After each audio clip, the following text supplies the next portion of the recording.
ഉൽപ്പത്തി പുസ്തകം അധ്യായം 1.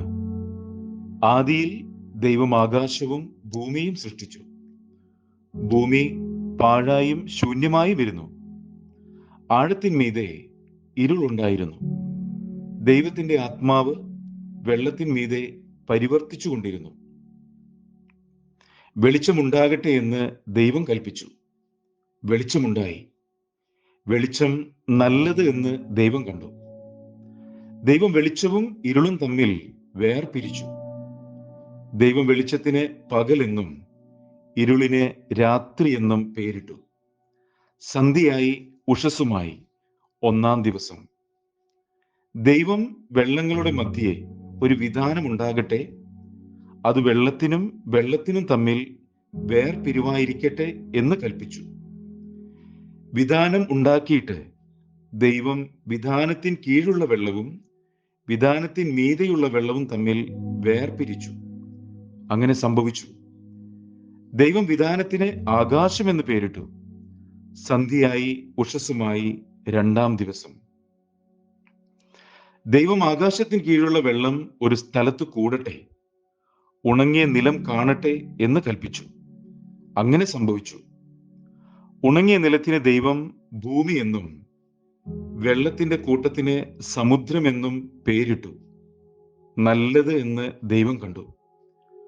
ഭൂമിയിൽ നിന്ന് പുല്ലും വിത്തുള്ള സസ്യങ്ങളും ഭൂമിയിൽ അതത് തരം വിത്തുള്ള ഫലം കായ്ക്കുന്ന വൃക്ഷങ്ങളും മുളച്ചു വരട്ടെ എന്ന് ദൈവം കൽപ്പിച്ചു.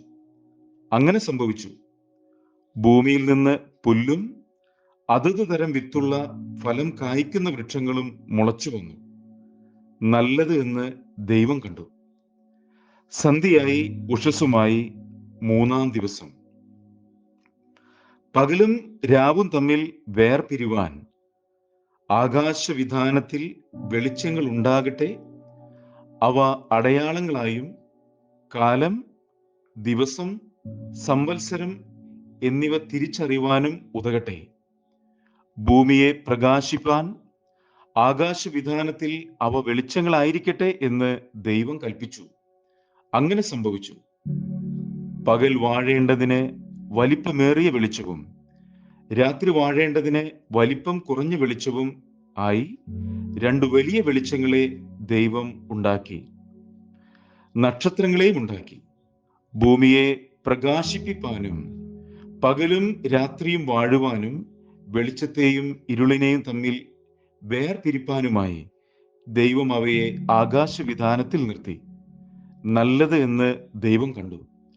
സന്ധ്യയായി ഉഷസ്സുമായി 4-ാം ദിവസം. വെള്ളത്തിൽ ജലജന്തുക്കൾ കൂട്ടമായി ജനിക്കട്ടെ. ഭൂമിയുടെ മീതെ ആകാശവിധാനത്തിൽ പറവജാതി പറക്കട്ടെ എന്ന് ദൈവം കൽപ്പിച്ചു. ദൈവം വലിയ തിമിംഗലങ്ങളെയും വെള്ളത്തിൽ കൂട്ടമായി ജനിച്ച് ചരിക്കുന്ന അതത് തരം ജീവജന്തുക്കളെയും അതത് തരം പറവജാതികളെയും സൃഷ്ടിച്ചു. നല്ലത് എന്ന് ദൈവം കണ്ടു. നിങ്ങൾ വർദ്ധിച്ച് പെരുകി സമുദ്രത്തിലെ വെള്ളത്തിൽ നിറവിൻ.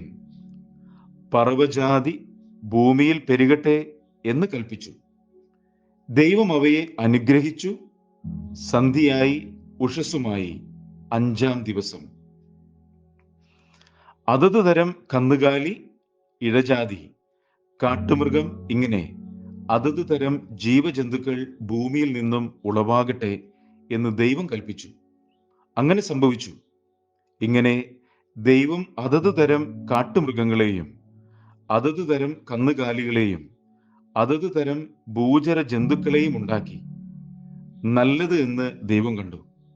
അനന്തരം ദൈവം, നാം നമ്മുടെ സ്വരൂപത്തിൽ നമ്മുടെ സാദൃശ്യപ്രകാരം മനുഷ്യനെ ഉണ്ടാക്കുക, അവർ സമുദ്രത്തിലുള്ള മത്സ്യത്തിന്മേലും ആകാശത്തിലുള്ള പറവജാതിയിന്മേലും മൃഗങ്ങളിന്മേലും സർവഭൂമിയിന്മേലും ഭൂമിയിൽ ഇഴയുന്ന എല്ലാ ഇഴജാതിയിന്മേലും വാഴട്ടെ എന്ന് കൽപ്പിച്ചു. ഇങ്ങനെ ദൈവം തന്റെ സ്വരൂപത്തിൽ മനുഷ്യനെ സൃഷ്ടിച്ചു. ദൈവത്തിന്റെ സ്വരൂപത്തിൽ അവനെ സൃഷ്ടിച്ചു. ആണും പെണ്ണുമായി അവരെ സൃഷ്ടിച്ചു.